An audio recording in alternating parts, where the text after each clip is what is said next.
পিরোজপুরে গ্রীষ্মকালীন লাউ চাষে আগ্রহ বাড়ছে কৃষকের। অনুকূল আবহাওয়া ও ভালো দাম পেয়ে খুশি তারা। এ বিষয়ে বিস্তারিত জানাতে সরাসরি যুক্ত হচ্ছেন সহকর্মী গোলাম মোস্তফা। মোস্তফা, বাজারে লাউয়ের দাম কেমন পাচ্ছেন কৃষকরা? পিরোজপুরে গ্রীষ্মকালীন যে আপনি যেমনটি বলছিলেন যে কৃষকরা লাউ চাষে দিন দিন আগ্রহ হচ্ছেন, তারা আসলে এবার আবহাওয়া অনুকূলে থাকা এবং দাম ভালো পাওয়ায় কৃষকরা বেশ আশাবাদী যে এবার তারা লাউ চাষে, এই গ্রীষ্মকালীন লাউ চাষে তারা ভালো একটি ফলন তারা আশা করছেন। এবং এখন পর্যন্ত আমি কৃষকের সাথে কথা বলে যেটি জানতে পেরেছি যে তারা প্রতি পিস লাউ ৪৫ থেকে ৫০ টাকা বিক্রি করছেন এবং যেটি তাদের প্রত্যাশা অনুযায়ী বেশ ভালো দাম পাচ্ছেন বলে তারা জানিয়েছেন। এবং প্রতি সপ্তাহে তারা দেখা যায় যে ২ থেকে ৩ বার তারা এই গাছ থেকে লাউ তুলতে পারছেন। এবং এখানে বেশ কয়েকটি জাত কৃষকদের মাঝে জনপ্রিয় হয়েছে।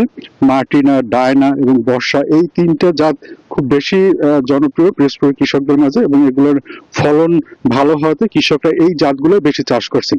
এবং এখানে আমি আপনাকে আরেকটু তথ্য জানিয়ে রাখি যে পিরোজপুরে মূলত ১৮৮ হেক্টর জমিতে মূলত গ্রীষ্মকালীন লাউয়ের চাষ হয়েছে, এবং সেখান থেকে আশা করছেন যে কৃষি বিভাগ আশা করছেন যে ৫ থেকে ৬ কোটি টাকা শুধু লাউ বিক্রি থেকে এখান থেকে কৃষকের আয় হবে।